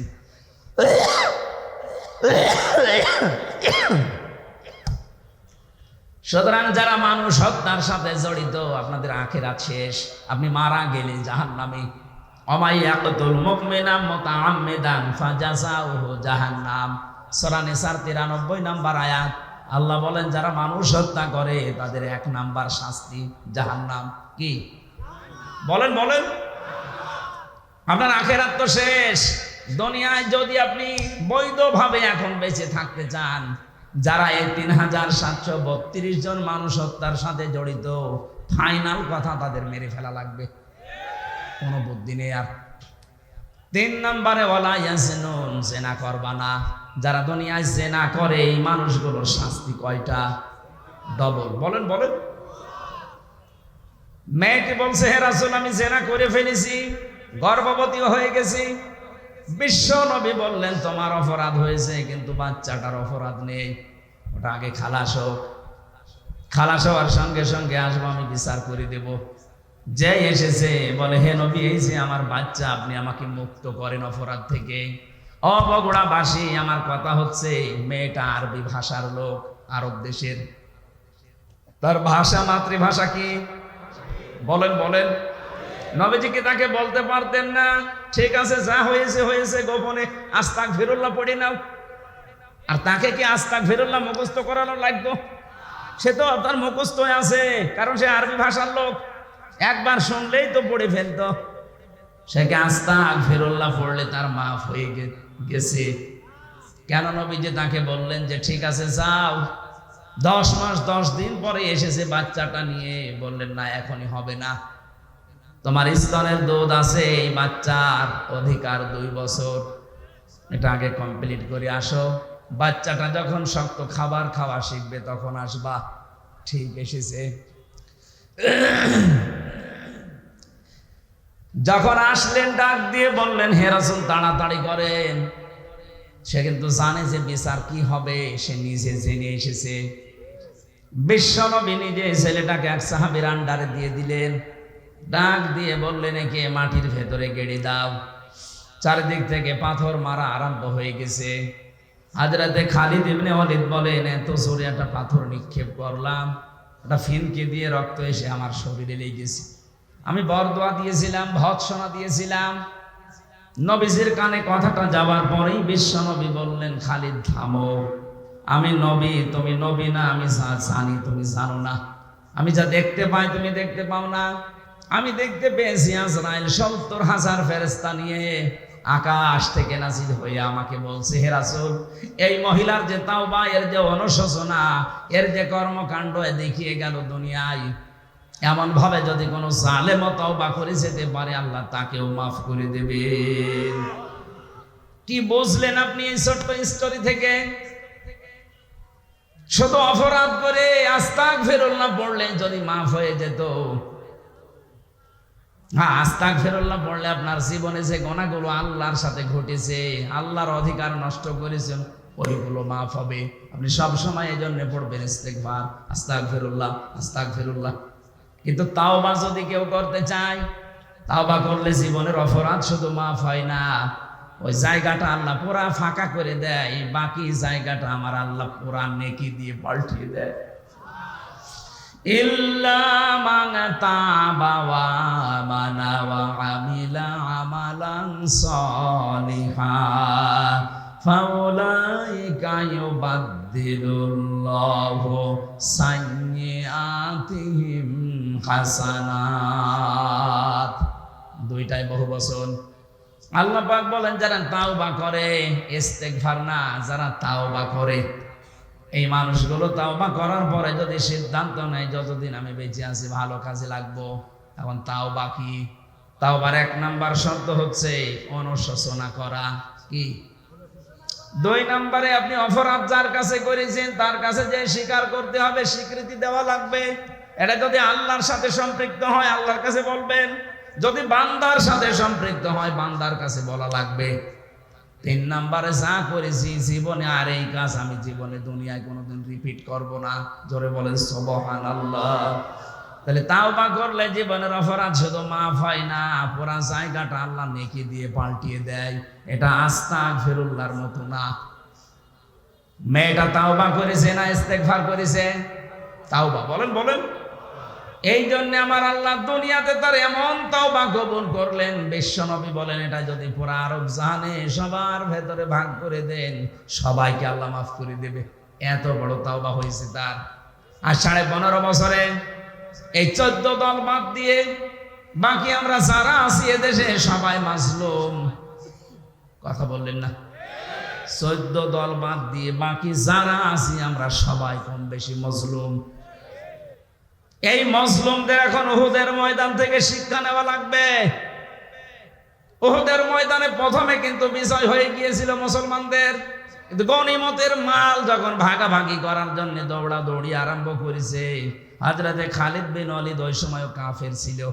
আকস্মিক ভাবে তিনি অতর্কিত হামলা চালিয়ে জায়গায় 14 জন মানুষ মেরে ফেলেছিলেন। আমার মনে হয় বাংলাদেশ এখন উহুদের প্রান্তরে দাঁড়িয়ে আছে। আমরা যে বিজয়টা পেয়েছি, এই মাজলুম মানুষগুলো যদি এখনো পর্যন্ত মায়ের পেটের সন্তানের মতো আমরা সিমেন্টেড হয়ে যেতে না পারি, ওরা কিন্তু এখনো উৎপেতে আছে। দেখেন না, মাঝে মাঝে বলে আমি কাছাকাছি আছি, চট করে ঢুকে পড়বো, এমনি বলে। ওরা ওই খালিদ বিন ওয়ালিদ যখন কাফের ছিল, যে ভূমিকায় ছিল, ওরা ওই ভূমিকা পালন করার জন্য আছে উৎপেতে। এজন্য মাঝে মাঝে নতুন নতুন ইস্যু তৈরি করে পাঠায়। আর দেশের কিছু মানুষ আছে, ওরা আন্দাজে লাফিয়ে পরিবেশ নষ্ট করে। পরিবেশ নষ্ট করে করবে কি? পেছনে লাল হয়ে যায়। কথা বলছে না কেন? যে গোপালগঞ্জে আরম্ভ করেছিল, ওই সময় কয়েকদিন শুনলাম বাসের ভাড়া গোপালগঞ্জ থেকে ঢাকা পর্যন্ত যদি আপনি দাঁড়িয়ে যান 1000 টাকা, আর বসে গেলে 500 টাকা। কারণ বসার মতো কায়দা আর্মি ওদের রাখে নাই। কথা বলেন ঠিক কিনা? এই জন্য আহ্বান জানাচ্ছি, পালিয়ে যে গেছে, এ দুনিয়ার ইতিহাসে এটাই বলে 850 বছর আগে ওনার দাদা পালিয়েছিল, লক্ষণ সেন। কথা বলেন না কেন? ওনার দাদা, কথা বললাম কেন? আমার ফাঁসি চাই বইটা পড়েন, দেখেন ওনার জন্মের ইতিহাস লেখা আছে। ওনার জন্মের ইতিহাস না, ওনার বাবার জন্মের ইতিহাস লেখা আছে। আমি মেজর ডালিম বলছি, বইটা পড়েন। আমি 5 তারিখের পরে এই কয়েকটা বই আমি সব আগা গোড়া শেষ করে দেখেছি। আল্লাহ, আমরা ভাবি কি আর আসলে হয়েছে কি? আন্দাজে মুসলমান বললেই হবে। এই জন্যই বলছি 850 বছর আগে ওনার পর দাদা দাদা যারা পালিয়েছে, লক্ষণ সেন সেই রাস্তা ধরেই পালিয়ে গেল। পৃথিবীর ইতিহাস পুরা পাল্টিয়ে দিয়েছে। 350 জন এমপি একবারে পালিয়ে যায়। সারা পৃথিবীর 257টা রাষ্ট্রে আমি পাইনি, বাংলাদেশে দেখলাম। শুধু পার্লামেন্টের যারা মেম্বার এরাই পালিয়ে যায়নি, জাতীয় মসজিদের ইমাম পর্যন্ত পালিয়ে গেছে। কি আশ্চর্য বলেন তো, ইমাম সাহেবও পালিয়ে যায়। কিছুদিন পরে এসেছিল আবার জোর করে ইমামতি নেওয়ার জন্য, জনগণ জুতা পিটা দিয়েছে। পরের দিন দেখলাম স্ট্যাটাস দিয়েছে ফেসবুকে, জনগণ আমাকে জুতা দিয়ে পিটিয়েছে কিন্তু আমার গায়ে লাগেনি। ওরে শয়তান, মানুষের বিবেক মরে গেছে। ও মানুষটা কত নিচে নেমেছিল বলেন। দুনিয়ার স্বার্থে এই লোকটা নৌকা মার্কা নিয়ে দাঁড়িয়েছে। আমার মনে হয় লোকটা যদি কুকুর মার্কায় দাঁড়াইতো তাও পাস করত। কারণ মার কাটা আল্লাহ এত বেশি ঘৃণিত বানিয়ে দিয়েছে, পায়খানার দিকে মানুষ এখন তাকায়, তাও নৌকার দিকে তাকায় না। তাকায়, এখন চড়া লাগবে মাঝে মাঝে বন্যা হলে। এই কারণে যারা এখন চড়তে যায় তারাই ধরা খায়। এই যে দরবেশ নৌকায় করে পালিয়ে যাচ্ছিল, সাবধান। এই জন্য নৌকা যখন ডুবে গেছে, ও ছাতা আর মনে হয় কিয়ামতের আগে উঠবে না। কারণ দুনিয়ার ইতিহাসে এইটাই আমরা পড়েছি, কোন স্বৈরাচার যদি একবার পালিয়ে যায়, ও জীবন থাকতে আর ফিরে আসে না। কারণ ও জানে আমি গেলেই মারা পড়ে যাব। জনগণ যেভাবে ফুসে আসে, ওই দিন যদি আর 5 মিনিট সময় পেত, আমার মনে হয় এতদিন কব্বরে পাঠিয়ে দিত। হায়াত আছে বলে বেঁচে আছেন, কিন্তু সারা জীবনে এখন যতদিন আছেন অপমানের জীবন নিয়ে থাকা লাগবে। আমাদের শিক্ষা নেওয়া দরকার এখান থেকে, আমরা যেন জালেম হয়ে না যাই কোনোদিন। যদি আমরা কেউ জুলুমকারী হয়ে যায়, মাজলুমকে আল্লাহ তো ক্ষমা করে দেবে, কিন্তু জালেমের জন্য আল্লাহ নিজে মামলা দেবে। এটা আছে সূরা শুরা 25 নম্বর পারা 6 নম্বর পৃষ্ঠার 12 নম্বর লাইনের 42 নম্বর আয়াতের প্রথম অংশে আছে, ইন্নামাস সাবিলু আলাল্লাযিনা ইয়াজলিমুনান নাস। অবশ্যই আমি আল্লাহ নিজে মামলা দায়ের করব তাদের বিরুদ্ধে যারা মানুষ হয়ে মানুষের উপরে জুলুম করেছে। 15.5 বছরে যে জুলুম হয়েছে এটা ওয়াজ করা লাগবে আরো জোরে। সুতরাং 1628টা চেয়ার ছিল এই দেশে, মেন চেয়ার শাহ আলম ভাইয়ের চেয়ার না, এই চেয়ার না। যিনি পালিয়েছে তাকে থেকে শুরু করে থানার শিবগঞ্জের ওসি পর্যন্ত 1628টা চেয়ার ছিল মেন দায়িত্ব পালন করার জন্য। আর এইগুলো যারা ঘোরাফেরা করে এরাই দেশ চালায়। এই মানুষগুলোর প্রত্যেকটাই ছিল জালেম আর জালেমের সহযোগী, কেউ ডাইরেক্ট কেউ ইনডাইরেক্ট। এই কথা বলেন না কেন? এদের বিরুদ্ধে মামলা হামজার, বলেন শাহ আলমের, কার? আমরা অত্যাচারিত হয়েছি, আমরা যদি কিছু নাও বলি আল্লাহ আপনার বিরুদ্ধে মামলা দেবে। কারণ এই দেশের 1628টা চেয়ারের যারা ছিল তারা আল্লাহর মামলার আসামি। আপনি শব্দটা খেয়াল করছেন? কত ওজনওয়ালা! আল্লাহর মামলার আসামি এরা। বাদী যত বড় হয় মামলা তত কঠিন হয়, বলেন। এরা আল্লাহর মামলার আসামি। এটা দুনিয়াও শেষ, জালেমদের আখিরাতও শেষ। আল্লাহু লা ইয়াহদিল কওমাজ জালিমিন। আল্লাহ বলেন আমি জালেমদেরকে হেদায়েত দিচ্ছি না, দেব না। এটা মুজারে, বর্তমান, ভবিষ্যৎ, প্রেজেন্ট, ফিউচার। কি করলেন আপনি? জালেমদের দোসর হয়ে সাহায্য সহযোগিতা করে যা কামিয়েছিলেন সেগুলো ভোগ করতে পারলেন না। আর দুনিয়া তো শেষ হয়ে গেল, আপনার আখিরাতও শেষ। আপনি তো ছোটখাটো কোন বাদীর আসামি না, আপনি সরাসরি আল্লাহর মামলার আসামি। আপনার দিকে তাকিয়ে এখন আফসোস হয় মাঝে মাঝে, কি করলেন আপনি? আমাদের জীবনের দিকে একটু খেয়াল করা দরকার। আমি আমার ইমান থেকে বলছি, এখানে যারাই আমরা আছি 200 বছর পরে যদি এই জমিনে কেউ আমরা ঘুরে আসি, আমার নিজের বাড়ি, বানানো বাড়ি, আমাকে আমার নাতি ছেলে তারা উঠতে দেবে? বলেন তো দুনিয়াটা কেমন? এই বাড়ি ঘর জমি জায়গার জন্য এমন কোনো কিছু করি নাই, সব আমার জীবনে ছিল, সে বৈধ অবৈধ বলেন। অথচ মাত্র 200 বছর পরে এখন ফিরে আসবেন, আপনাকে আপনার ছেলের 3 পুরুষের পরে আর তারা চিনবেও না, উঠতেও দেবে না। কোরআনে কারিমে আল্লাহ আমাদেরকে কথাটা বারবার আমাদের বিবেকের কাছে ধাক্কা দিয়েছেন, আমাল হায়াতুদ দুনিয়া ইল্লা মাতাউল গুরুর। ও পৃথিবীর বান্দা বান্দিরা, একটু বিবেকটা কাজে লাগাতে পারো না? দুনিয়ার জীবন কিন্তু ধোঁকা।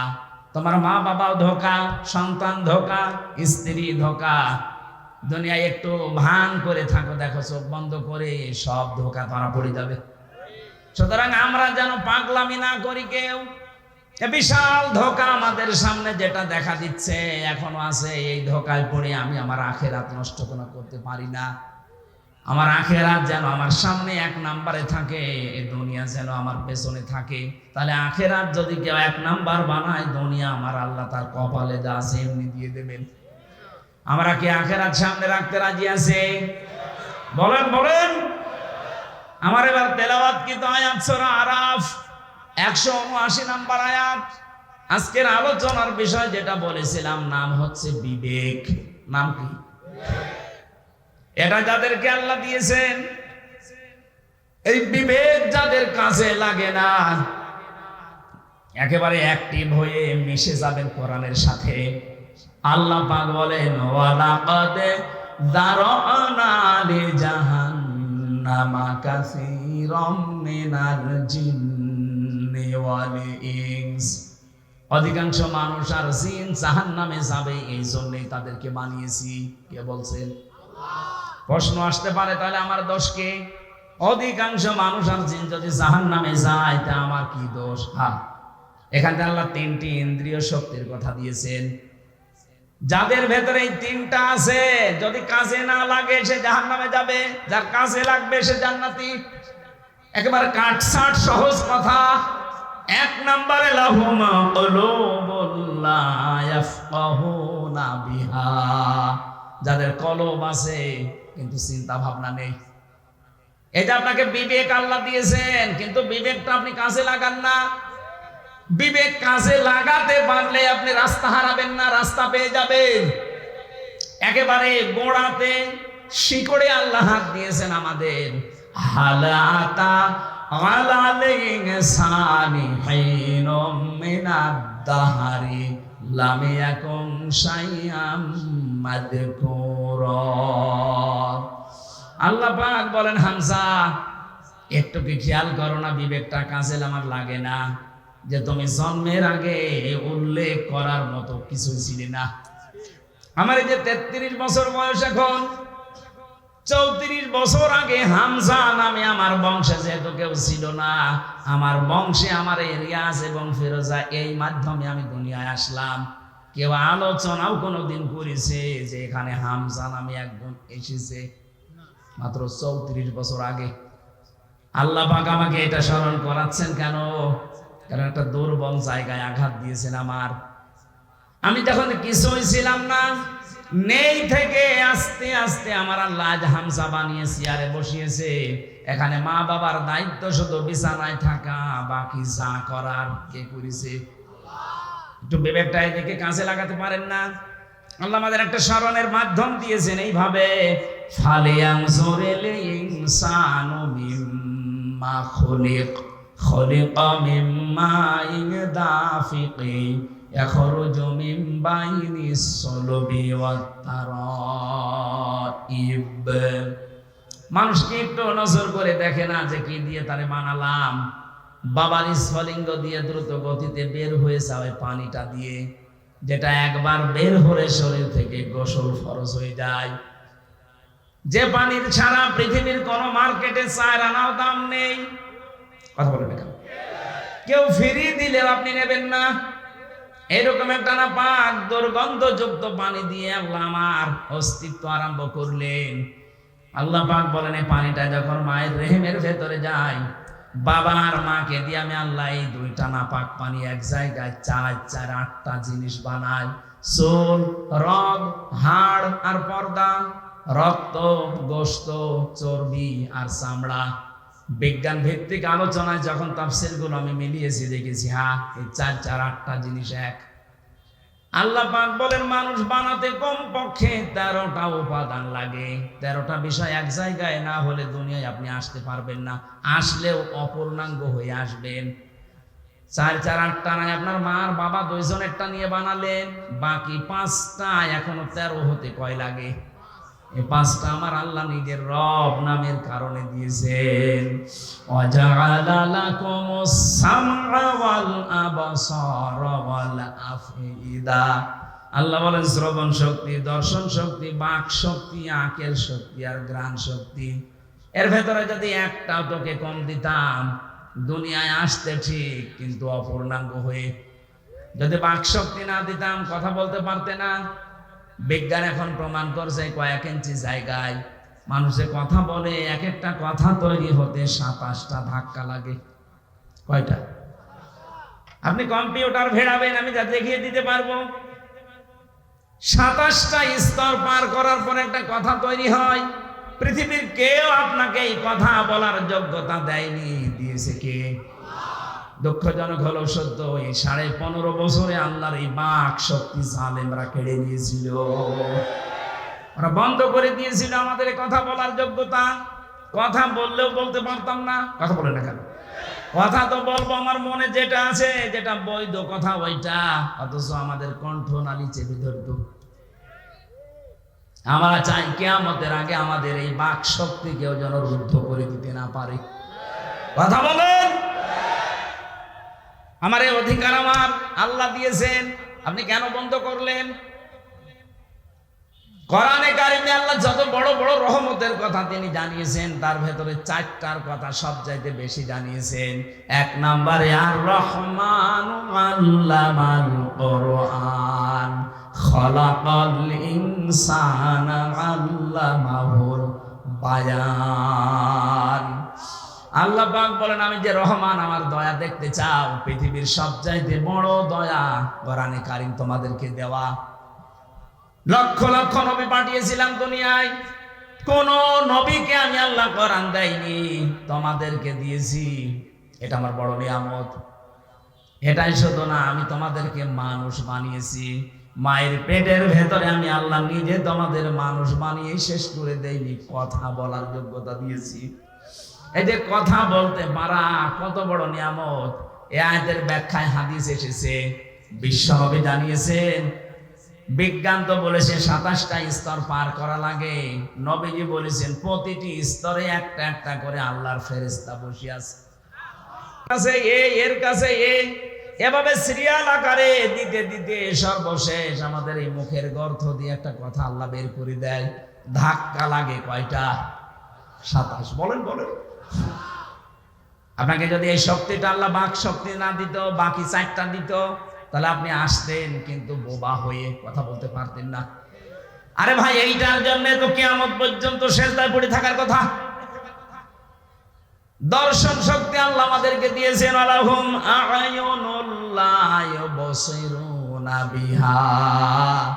কি হয়েছে? চোখ দিলাম তোদেরকে, কেন দেখিস না?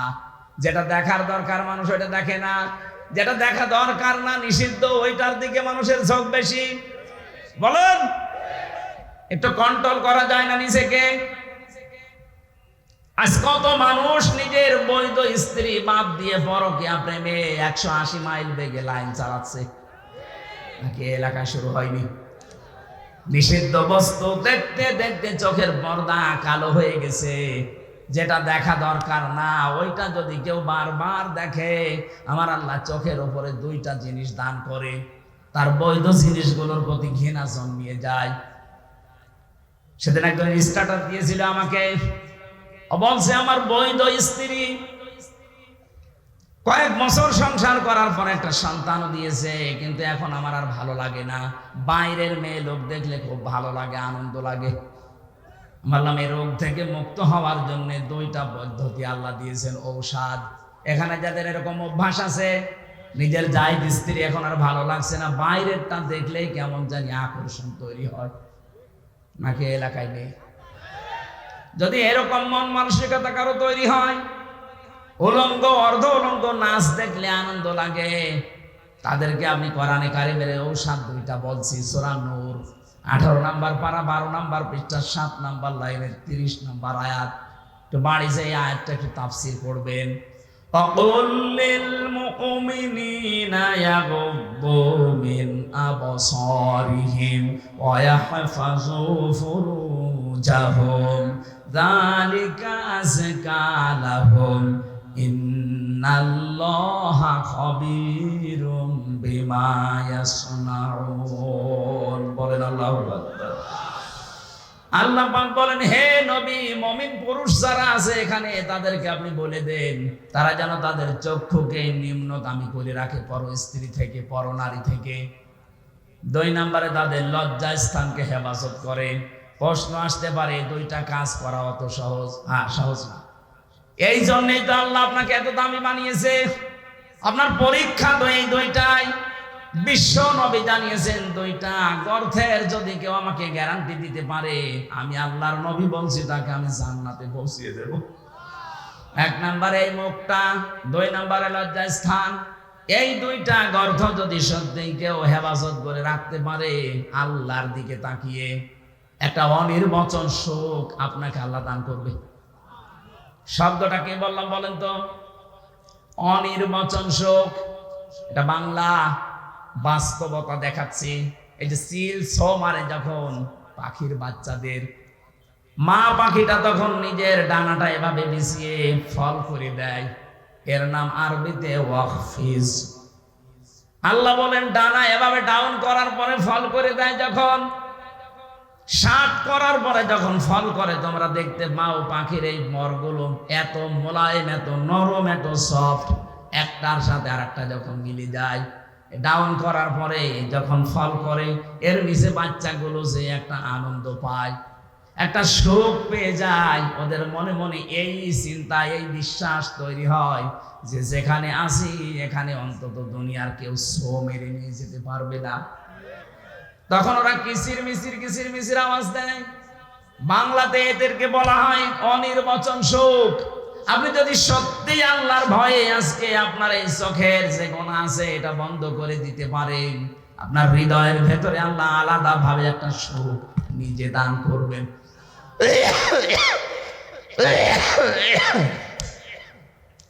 বগুড়াবাসী এই জন্য এখনই এই মুহূর্ত থেকে মাহফিল যদি সাকসেস করতে চাই, শুধু সুন্দর করে সাজানোই না, এটা বাড়ি নিয়ে যাওয়া লাগবে।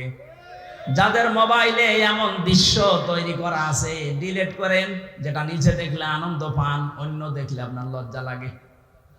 এরকম দৃশ্য নেই, একথা বলছেন এখানে। এইরকম দৃশ্য যাদের আছে নিজে দেখলে খুব আনন্দ লাগে, মজা লাগে, অন্য কেউ দেখলেই আপনার লজ্জা লাগে। এটা ডিলিট করবেন। কারা কারা হাত তোলেন তো? হ্যাঁ মুরব্বী, দেখি মোবাইল, দেখি দেখি কি আছে, দেখি। কি আশ্চর্য, দাঁড়িয়ালা মানুষ, কি রেখেছেন আপনি মোবাইলে? এক্ষণে ডিলিট করেন। আপনার ওয়াজ শুনতে আসাচ্ছে, ওল্টা ফাটা জিনিস ডাউনলোড করে আপনি ওয়াজ শুনতে এসেছেন, এক্ষণে ডিলিট করে বাড়ি যাবেন। আল্লাহ আমাদের চোখের হক আদায় করার জন্য কয়েকটা জিনিস কোরআনে কারিমে আমাদের সামনে এনে দিয়েছেন। আফালা ইয়ানজুরুনা ইলাল ইবিলি কাইফা খুলিকাত ওয়া ইলাস সামাই কাইফা রুফিআত ওয়া ইলাল জিবালি কাইফা নুসিবাত ওয়া ইলাল আরদি কাইফা সুতিহাত। বলেন আল্লাহু আকবার। আল্লাহ পাক বলেন, ও দুনিয়ার মানুষেরা, নজর করে একটু দেখতে পারো না? চোখ দিলাম, উঠের দিকে তাকাতে পারো না? মরুভূমির জাহাজ বানিয়েছি ওইটা আমি। তোমরা একটু জমিনের দিকে তাকাতে পারো না? এটা বিছানা বানিয়ে দিয়েছি। ওই আকাশের দিকে তাকাও, খুঁটি ছাড়া বিশাল ছাদ মাথার উপরে রেখে দিয়েছি। পাহাড়ের দিকে তাকাও, পেরেক স্বরূপ পাহাড়কে আমি জমিনের সাথে গেড়ে দিয়েছি। ও বন্ধুরা, পেরেক যখন মানুষ মারে, এই যে তক্তার উপরে পেরেক মারা না নেই? এই পেরেক যখন মারে তক্তার উপরে, ওই যে সামনে একটা আল বেরিয়ে থাকে চ্যাপটা মতো, এই চ্যাপটা অংশ এতটুকু হলে ভেতরে জাগিয়েছে চ্যাপটার চাইতে 20 গুণ বড়। কথা বলে দেখেন আপনি। পেরেক যদি এইটা, আল্লাহ বলেন পেরেকের মতো পাহাড়কে জমিনে গেড়ে দিলাম, তার মানে পাহাড় যত বড় আছে উপরে তাতে 20 ডবল নিচে আল্লাহ গেড়ে দিয়েছেন। এই যে পঞ্চগড়ের পাশে হিমালয় পাহাড়, আপনি চিন্তা করে 36,000 ফিট, এত বড় বিশাল পাহাড় উপরে যদি থাকে, ভেতরে এরকম 20 গুণ আল্লাহ গেড়ে দিয়েছেন। আল্লাহর ক্ষমতা কি! বিশ্বাস করি আল্লাহ একজন আছে। আরে ভাই, তার ক্ষমতা কি জানেন? কিয়ামতের আগে তা 7 তবক আসমান আর জমিন পুরাতন কাপড়ের মতো আল্লাহ নিজের হাতের ভেতরে গুটিয়ে নেবেন। ধরে বলেন আল্লাহু আকবার। আল্লাহ আমাদেরকে এগুলো দেখিয়ে দেখিয়ে আমাদের বিবেকটা নাড়া দিচ্ছে। কি হয়েছে তোদের? আমার ক্ষমতা সম্পর্কে ধারণা আসে না? 8, 5, 13টা জিনিস এক হয়ে যাওয়ার পরে আস্তে করে মায়ের পেট থেকে ধরে নিয়ে আসলাম। তোর একটা বারের জন্য বিবেক কাছে লাগে না? কেন তোরে আমি এভাবে বানিয়ে নিয়ে আসলাম? পৃথিবীর অন্যান্য সৃষ্টিকে, এ মানুষগুলো, সৃষ্টি জগৎকে আমি কত দুনিয়ায় তাদেরকেও নিয়ে আসি, কত এত সম্মান দিয়ে নিয়ে আসি না? শুধু আশরাফুল মাখলুকাত হিসাবে তোদেরকে আমি এত সম্মান দিয়ে দুনিয়ায় নিয়ে আসি। মারা যাওয়ার পরে তাদেরকে আমি ফেলে দেব সেখানে সেখানে না, তাদের সম্মানজনক একটা দাফন কাফনের ব্যবস্থা পর্যন্ত আমাদের করা লাগে। কথা বলেন ঠিক কিনা? যে আদমকে এত সম্মান দিলেন বিবেকের কারণে। কিসের কারণে? বিবেক আছে বলে আপনার এত সম্মান। বিবেক না থাকলে আপনি যদি পাগল হয়ে যান, আপনার এত সম্মান দুনিয়ায় কেউ দেবে না। সুতরাং আপনার যে বিবেক আছে এটা আজকে থেকেই কাজে লাগাবেন। এমনকি জাহান্নামে যাবে যারা, মেন গেটে যে ফেরেশতা দাঁড়িয়ে আছে, দারোয়ান ফেরেশতা মালিক, ও জিজ্ঞাসা করবে, আলাম ইয়াতিকুম রাসূলুম মিনকুম ইয়াতলুনা আলাইকুম আয়াতি রাব্বিকুম ওয়া ইউনযিরুনাকুম লিকা ইয়াউমিকুম হাযা। কি তোমাদের কাছে কি নবী রাসূল যায়নি? এই জাহান্নামের যে আযাবের কথাগুলো তারা কি তোমাদেরকে শোনায়নি, সতর্ক করেনি? প্রত্যেকটি জাহান্নামী মানুষগুলো এক বাক্যে জবাব দেবে, ক্বালু বালা ক্বাদ জানা নাযীর। হ্যাঁ, আমাদের কাছে সতর্ক বার্তা নিয়ে এসেছিল। নবী হয়তো আসে নাই, নবীর ওয়ারিসরা এসেছিল। সত্য কথা বলতে হবে, মিথ্যা বলা যাবে না। সত্য পথে চলা লাগবে, মিথ্যা পথে চলা যাবে না। সত্যকে মিথ্যার সাথে মিশ্রণ করা যাবে না। দায়িত্ব জীবনে যেটা যেটা আছে পালন করা লাগবে, এই কথাগুলো আমাদের স্মরণ করিয়েছিল। কিন্তু মনে মনে ভাবতাম এইটা আর বলতাম, ফাকাল্লাবনা ওয়া কুলনা মা নাযালাল্লাহু মিন শাই। মনে হয় এটা মিথ্যা কথা বলছে, এরকম কিছু আল্লাহ নাযিল করেনি। এরকম ধারণা এই দেশে কারণ নেই। এখন এত ভেঙে ভেঙে কথা বলার পরে অনেকের মনের ধারণা, না, এ মনে হয় আল্লাহ এরকম কথা দেয়নি, আমি কি বানিয়ে বলছি? বলেন বলেন। তখন ওরা এক বাক্যে জাহান্নামের ফেরেশতা দারোয়ানের কাছে বলবে, লাউ কুন্না নাসমাউ আও নাকিলু মা কুন্না ফি আসহাবিস সাঈর। আমরা যদি ওই জামানায় কথাগুলো শুনতাম জীবিত অবস্থায়, আর যদি বিবেক কাজে লাগাতাম, তাহলে আজকে জাহান্নামে আমাদের আশা লাগতো না। বগুড়াবাসী, বিবেক যাদের আছে এখনো কিন্তু কাজে লাগান, নয়তো জাহান্নামী হয়ে যাবেন।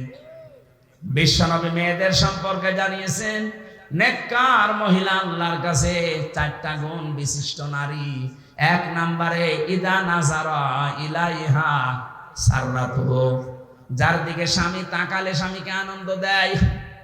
আজ হাজারো মহিলা পরিবারে এইটা করে না। এটা মনে করে দুনিয়ার কাজ না, এটা আখিরাতের কাজ।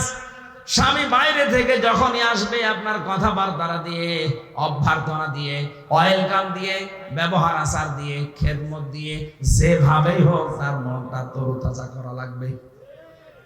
নবীজি বলেছেন, কোন মহিলা যদি স্বামীকে আনন্দ দিতে গিয়ে, হাসি খুশি করতে গিয়ে দাঁত বের করে ফেলে, যেই কয়টা দাঁত তার স্বামী দেখে আনন্দ পাবে, ওই কয়টা সওয়াব পাবে। ওরা দাঁত দেখায় স্বামী বাদ দিয়ে বিআইকে, বলা ভাইকে। কথা বলে না কেন? ওয়াইদা গাবা আনহা হাফিজাতুহু, 2 নম্বরে ওই মহিলার জন্য জান্নাতের 8টা দরজা খোলা থাকবে। যেই মহিলার স্বামী বাড়ি থেকে চলে গেলে, অনুপস্থিত থাকলে, সে তার নিজের ইজ্জত আবরু সম্ভ্রমকে হেফাজত করে রাখে। কত মহিলার স্বামী বাড়ি থেকে চলে যেতে দেরিও মনে হয় যে ঈদ বেঁধে গেছে ওর। বলেন, পরকীয়া প্রেমে যারা লিপ্ত, মেয়েদের অভ্যাস একটা আছে জন্মগত ভাবে, ওরা যদি একবার কোন জিনিসের শান্তি পেয়ে যায়, জীবন চলে গেলে ওই জায়গা ছাড়তে চায় না। এটা শুধু দোষ ওদের একা না, হযরত আদম আলাইহিস সালামের স্ত্রী থেকে শুরু। জান্নাতে যখন ছিল, শয়তান যে মেন গেটে বলছিল, আকাসামাহুমা ইন্নী লাকুমা লামিনান নাসিহিন, আমরা আল্লাহর নামে কসম দিয়ে বলছি, আমি তোমাদের হিতাকাঙ্ক্ষী। গোপন ভিত্তিতে সংবাদ পেয়েছি যে আল্লাহ তোমাদেরকে আরামের শান্তির জায়গায় বেশি দিন রাখবে না, তোমাদের তাড়িয়ে দেবে। হযরত হাওয়া আলাইহিস সালাম আগে পেছনে চিন্তা না করে মনে করলেন, কি এত বড় আরামের জায়গায় থাকতে পারবো না? মানে বলছে, কি করা লাগবে তাই বলেন, যা করা লাগে আরামের জায়গায় থাকতে আমি তাই করব। শয়তানের জন্য টার্গেট নিয়েছিল মহিলাকে। কাকে? বলেন বলেন। মেয়েদের চক্রান্ত যে কত ভয়ঙ্কর, জান্নাত থেকে পর্যন্ত আমাদের চলে আসা লেগেছে। 15.5 বছরে মেয়ে লোকের চক্রান্ত আপনি দেখতে পেলেন না? একবার কোন রকমের চেয়ারে বসার পর যে শান্তি পেয়ে গেছে, দুনিয়ার সব মানুষ মারা যাক, চেয়ার আমার চাই। এখানে মাঝে মাঝে দেখতাম এই কথা বলতো, নির্বাচন হয় হোক না হয় না হোক আমি ক্ষমতা চাই। এটা শয়তানের কথা। কার কথা? মেয়েরা, আপনি স্বামী বাইরে গেলে যে অনুপস্থিত স্বামী আন্দাজে যার তার মোবাইলে কল দিয়ে এই যে শাবনূরের কণ্ঠে কথা বলেন, আপনি যতক্ষণ পরপুরুষের সাথে কথায় লিপ্ত থাকবেন আপনার কবিরা গুনাহ উঠতে থাকবে। মেয়েরা মোবাইলে কোন আওয়াজে কোন সিস্টেমে কথা বলবে আল্লাহ তাও জানিয়েছেন সূরা আহজাবের 32 নম্বর আয়াত। ইয়া নিসান নাবিয়্যি লাস্তুন্না কা আহাদিম মিনান নিসাই ইনিত্তাকাইতুন্না ফালা তাখদাউনা বিল কওলি। আল্লাহ পাক বলেন, হে নবীর স্ত্রীরা, পর্দার আড়াল থেকে যদি কথা বলতে চান কথা বলবেন সত্য কথা, কিন্তু ভাষা করবেন রুক্ষ সূক্ষ্ম, গরম দিয়ে কথা বলবেন। যার সাথে কথা বলছেন ওর মনের ভেতরে যদি শয়তান কোনো কিছু ওয়াসওয়াসা দেয় ওইটা আর কাজে লাগবে না। আপনি মোবাইলে কথা বলতে হলে প্রথমে সালাম দিয়ে জিজ্ঞাসা করে যদি স্বামী কোথায়, বলে স্বামী আছে বাথরুমে অন্য জায়গায়। কি কি দরকার এমন সাজালো গলায় বলবেন। যদি পরপুরুষ হয় ওর মনের ভেতরে শয়তান উকি ঝুঁকি দিলে সঙ্গে সঙ্গে পাল্টিয়ে যাবে। মনে মনে ভাববে আল্লাহ এ কি মহিলা না আজরাইল। আর যদি শাবনূরের কণ্ঠে আপনি শুরু করেন আলাপ, মনে করবে কাজ হচ্ছে। একদিন, 2 দিন, 5 দিন পরে দেখবেন 2 শয়তান ফেলে দিয়ে উনি আল্লাহর রাস্তায় পালিয়েছে। এই জন্য স্বামী যখন বাড়ি থাকে না, স্বামীর সন্তান, স্বামীর সম্পদ, স্বামীর ইজ্জত আবরু হেফাজত করে রাখা নেককার মহিলার গুণ। 3 নাম্বার, ওয়াতুইনু আলা দীনি যাওজাতিহা। যখন স্বামী বাইরে থেকে দিনের কাজ কারবার করার জন্য থাকবে তখন তাকে আপনি ছাড় দেবেন, সাহায্য করবেন, সহযোগিতা করবেন, উৎসাহ দেবেন। তো অধিকাংশ মহিলারা এটাই নেই। দিনের কাজে, মানবতার কাজে 10টা মানুষের কর্মসংস্থান তৈরি করার জন্য স্বামী কাজ করছে, আপনি তার উৎসাহ দেবেন। আরো কথা বলেন না কেন? একটা মসজিদ বানিয়ে দিলে কয়জন মানুষ নামাজ পড়বে? নাই 2000। কথা বলেন না কেন? একটা রাস্তা যদি কেউ সংস্কার করে দেয়, একটা ব্রিজ বানিয়ে দেয়, লক্ষ লক্ষ মানুষ রাস্তায় হাঁটবে। 1000 মসজিদ বানানোর চাইতে একটা ব্রিজ কালভার্ট সংস্কার করা আল্লাহর কাছে দামি। এরকম মানবতার পক্ষে যে কাজগুলো, মানবতাকে সাহায্য করার জন্য, আল্লাহর দ্বীন প্রচারের জন্য, কায়েমের জন্য, প্রতিষ্ঠার জন্য যারা কাজ করে বেড়ায়, নেককার স্ত্রীর কর্তব্য হচ্ছে তাকে উৎসাহ দেওয়া, সাহায্য করা। খাদিজাতুল কুবরা এইটাই করেছিলেন নবীর জন্য। এই জন্য আল্লাহ তাকে নিজে সালাম পাঠিয়েছেন। সুবহানাল্লাহ বলতে পারেন না? আপনাকে সালাম দেবে কি করে? আপনি তার বাধা দেন। আপনার স্বামী কি মদ গাঁজা খেয়ে বেড়াচ্ছে? সে তো মানবতার পক্ষে কাজ করছে, 10টা মানুষের কর্মসংস্থান তৈরির জন্য চেষ্টা চালাচ্ছে। সমাজের জন্য কাজ করে যারা, মানবতার জন্য, ইসলামের জন্য, তাদের স্ত্রীরা যেন ছাড় দেয়, সাহায্য করে, উৎসাহ দেয়। এটা নেককার মহিলা। 4 নাম্বারে, স্বামী যেটা পছন্দ করে, নেককার হতে চাইলে ওইটা আপনাকে পছন্দ করা লাগবে যদি জায়েজ হয়। আমি সহ যত স্বামী এখানে আছি, প্রতিটি স্বামী আমরা চাই এবং পছন্দ করি মন থেকে। যে কোরআন হাতে নিয়ে বলছি, মন থেকে আমি চাই এবং পছন্দ করি বিয়ের পরে যেন আমার মা বাবা আমার সাথে থাকে। কথা বলে না কেন? 100টার 98টা মহিলা এটা চায় না। হ্যাঁ, নামাজ পড়ে, রোজা রাখে, কালো বোরকা পরে, কিন্তু স্বামীকে মাঝে মাঝে খোঁচায় কি আর কতদিন একসাথে থাকবা, আলাদা হবা না। এই কথাটা শুধু ওই মেয়ে লোকের না, ওই মেয়ে লোককে হাওয়া দিচ্ছে ওই মেয়ে লোকের মা আর বড় বোন। ওখান থেকে শুধু হাওয়া দেয়, আর কতদিন থাকবি একসাথে। আরামে খেতে চাইলে আলাদা হ। এরকম শাশুড়ি আর বড় শালি কার আছে? হাত তোলেন তো। একজন আছে না? কি ইয়ার কি মারা কথা না, আছে, সত্যি আছে।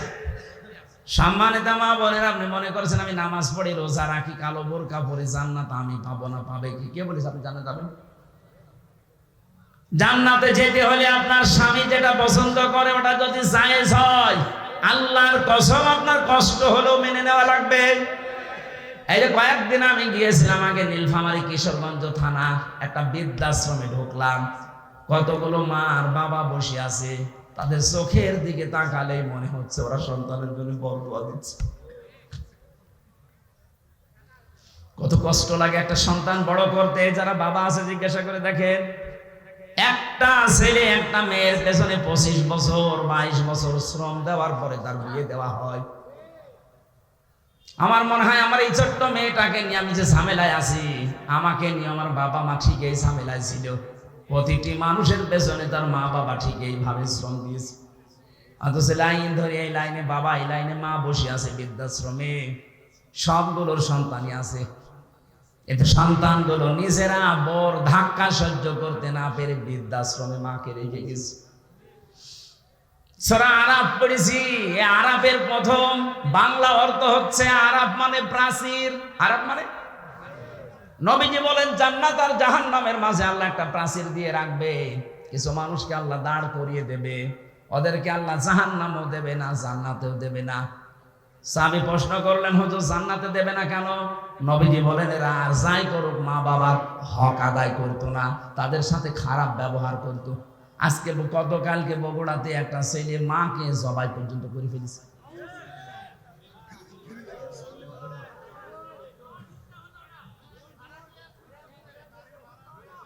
সে যেই হোক, ছড়িয়েছে তো এই সংবাদ।